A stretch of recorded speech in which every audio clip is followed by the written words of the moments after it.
to add one more person to the list. And I'll get to 100 people, Shafi. You just have to let me. That is why I told you, you have to have a limit. But you know what?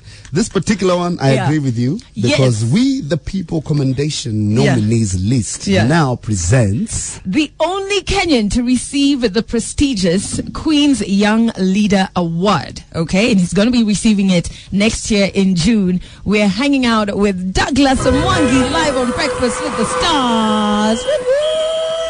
Aish, good morning. Good morning. He's just taking in all. He's like, what? This intro, I was not expecting this. Yeah. How are you doing, Douglas? I'm doing great. Yeah. Yeah, it has been an exciting journey. Yeah. Yeah. Congratulations. Thank you, and congratulations to you too. Oh gosh. No, yours is bigger. Yeah. You're getting the Queen. You're getting the Queen's Award. And not even that, he's getting it directly from the Queen in June. Yes. Daughter-in-law too. This is dope, man. So where were you when you got the news that you'd won this award? I was just chilling at my center. Yeah. Actually, it has been back and forth, chatting with the Queen's Sex Leader team. Yeah. And I didn't expect to win it. Yeah. So I got a call, and it was like a 15-minute call. Yeah. And I thought it was a regret call. Yeah. At the end of at the very last minute, they dropped the mic. They say, Douglas, you've won the Young Queen's Leader. I was very excited. I shouted. Yeah. I've never been that emotion. Yeah. Yeah, in my life, I felt really excited and honored. Oh, but how did you, okay, hold on. You just took us like straight into it. Now we're backtracking as to why you got it. How do you get there? Because you're in Nachukua next year. So, now 2019. Yeah, 2019. How do you open that door? So Douglas, you rep Mathare. So tell us a bit about what you do there, because I think this is really why you got so many people's attention. Yeah. I'm a founder of an organization called Oasis Mathare. Mm-hmm. So Oasis Mathare, it's a youth-led organization. Yeah. And we seek to empower marginalized community participants from Mathare. Yeah. With ICT skills, entrepreneurship skills.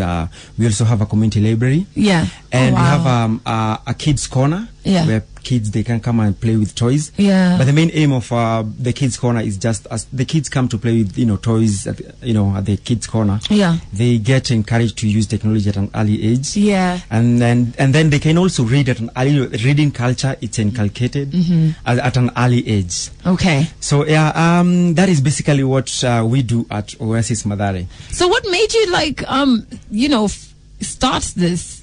Yeah, I was born and brought up in Mathare slums. Yes, yeah. And as the life in Mathare, it's not that easy. There are so many challenges here and there.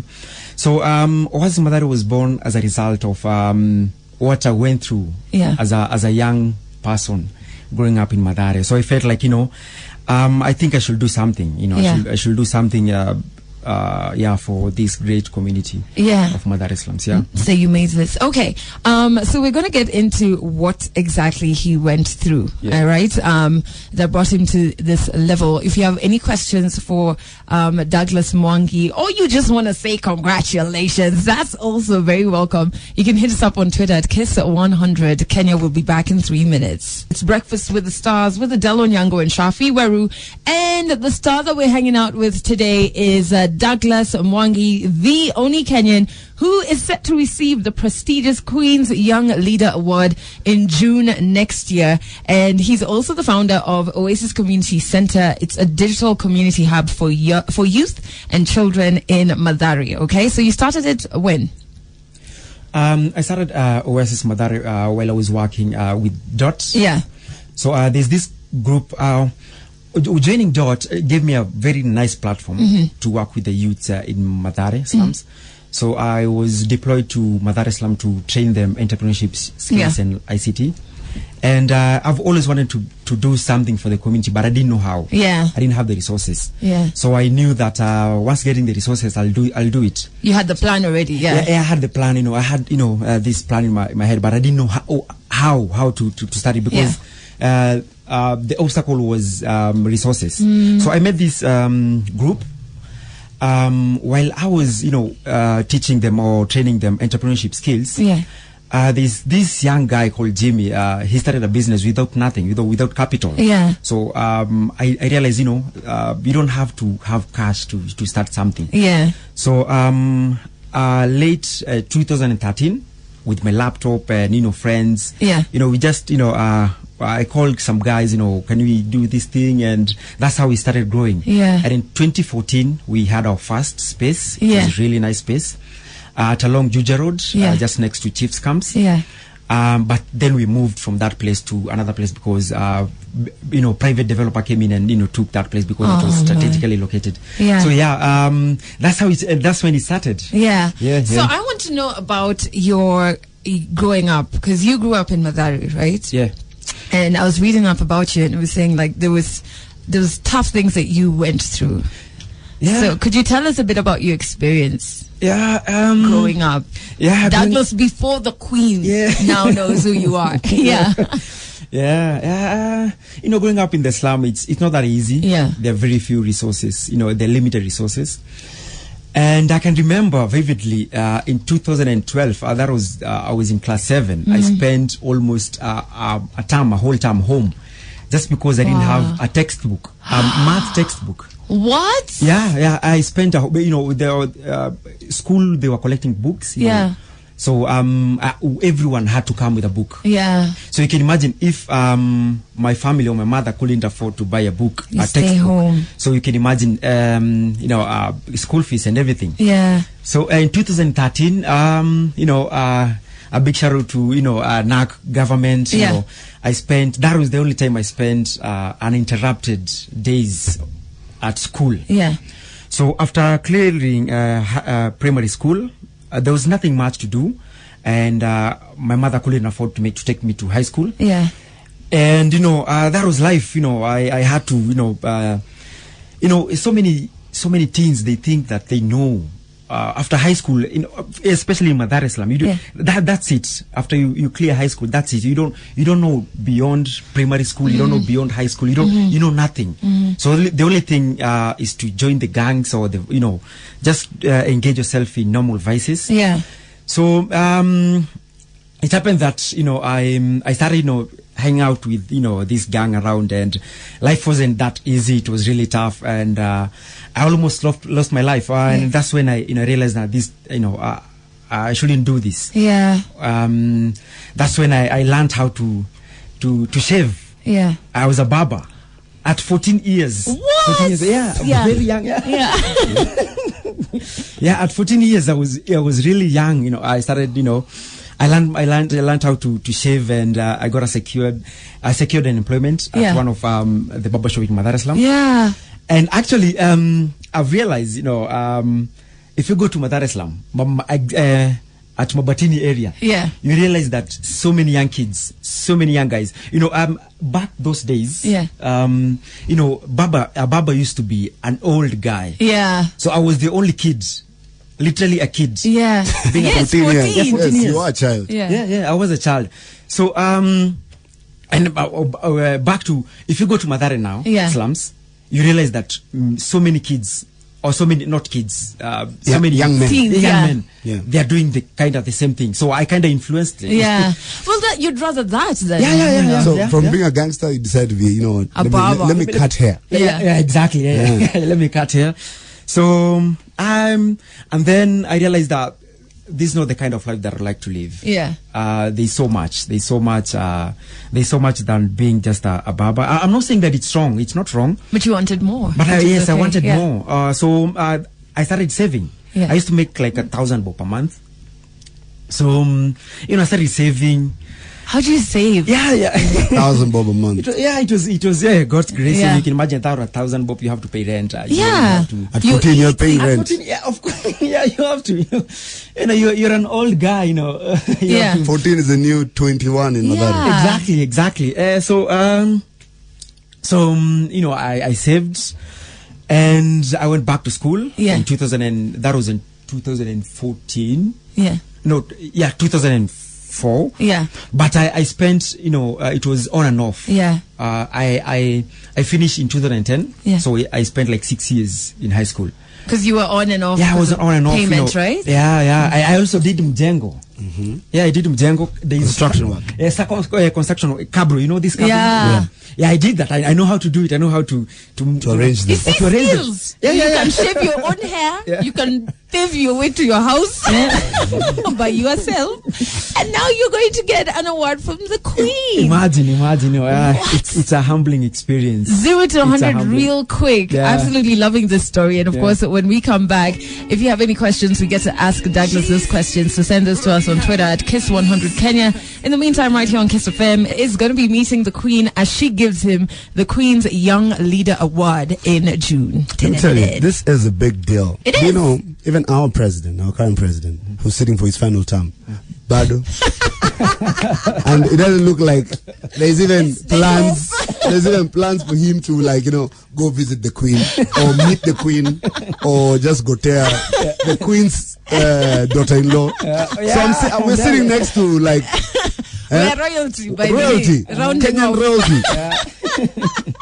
However, cool, so what I want to know is, in your journey from in class 7, you said missing school, you didn't have a maths textbook, to at 14 being a baba in Mathare, to taking 6 years in high school because on and off because of course and all of that, and then you started Oasis Foundation. Was there ever a point, right, even while you joined some gangs and then got out of it, was there ever a point that you were like, there's nothing for me later in life? Like, was there ever a point you were completely hopeless? Absolutely, yes. So many times. Because, you know, there are no opportunities around. You know, the only thing that, you know, is growing up, you know, having a family in Mathare. It's not bad to have a family in Mathare, but, you know, there's a lot than you know, just hanging around, kula jaba, you know, hanging with the base, you know, just doing normal stuffs, you know, that